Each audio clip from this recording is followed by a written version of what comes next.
What's up everyone, just been working with a client and I just wanted to show you how we are currently making some interest to our plucks over time and giving them a little bit more movement. So let's get straight into the video and I'll show you exactly how we're doing this. Okay, so what I'm doing with this client is I'm showing him how to make a sort of like progressive style trance track. And we're just currently working on the intro plucks and they're sounding a little bit static. So I'm just sort of showing him ways in which you can keep interest with inside your plucks. The track's not finished yet, but I'll let you have a little listen to it in context so you can hear what we're talking about.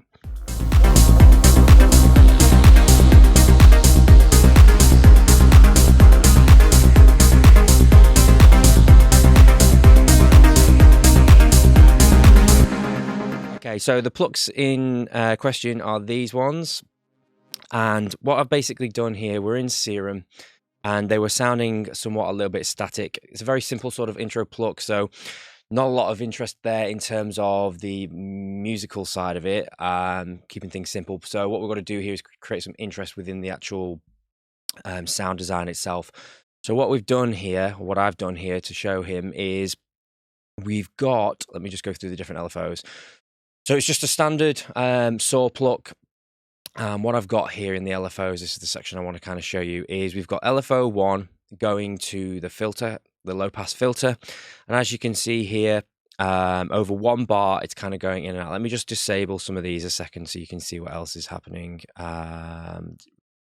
Disable, sorry, bypass this one and bypass this one a second.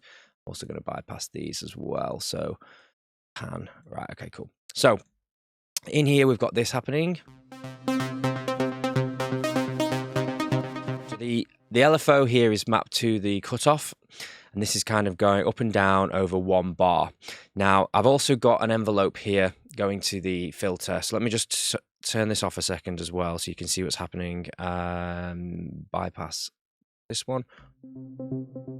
You can see here, the filter's going up and down, as well as it also obviously doing this here with the envelope. So you can see how the pluck is kind of changing there with that LFO. But what I wanted to do over time was kind of make that pluck change again. So what I've done here is I've gone to LFO 2 and I've drawn in this sort of like ramp shape. Now this is done over 8 bars. And what I've mapped this to is I've mapped it to envelope 1, which is the amp envelope here. I've mapped it to the decay time. So I'll show you with the decay time just on at the moment. So I've triggered it to this here, and you'll see over this period of time, the decay of these plucks are going to get longer and then they're going to drop back down in the next section.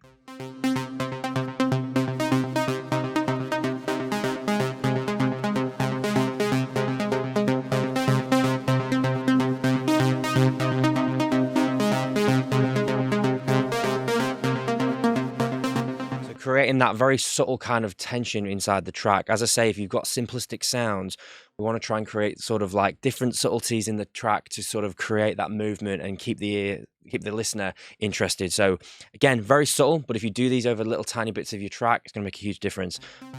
Now, the next thing I've done there is I've also done it to the release as well. So let's just activate this.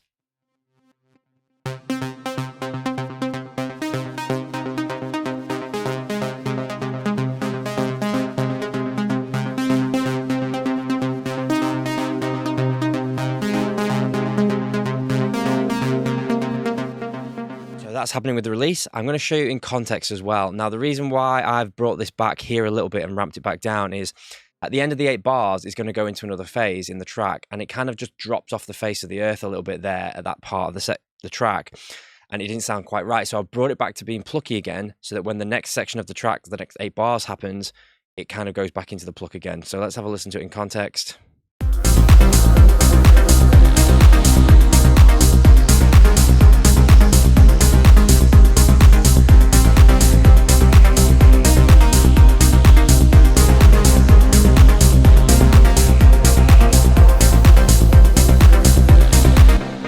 Transitions and stuff like this aren't completely finished yet, but I just wanted to kind of show you this and how you can kind of use the envelopes and the LFOs to create change over time within your plucks. Now, if you're not familiar with Serum, you can check out the Serum tutorial on the website. I'll leave a link in the description below. We've also got some sound banks for there as well. But yeah, hopefully this can kind of show you the different things that you can use. Obviously, you can draw this in with the automation, but sometimes it's kind of nice to kind of draw this in inside the actual LFOs and let the LFOs do the work rather than you manually doing it. Now, the other thing as well, we could then also have a combination of the two. So we could have the LFOs doing this to the filter, but we could also then, if we wanted to, draw in a little bit or whatever you want to do here, a little bit of automation manually as well with your hand. If you want to, for example, do this with a filter, if I show you this, so.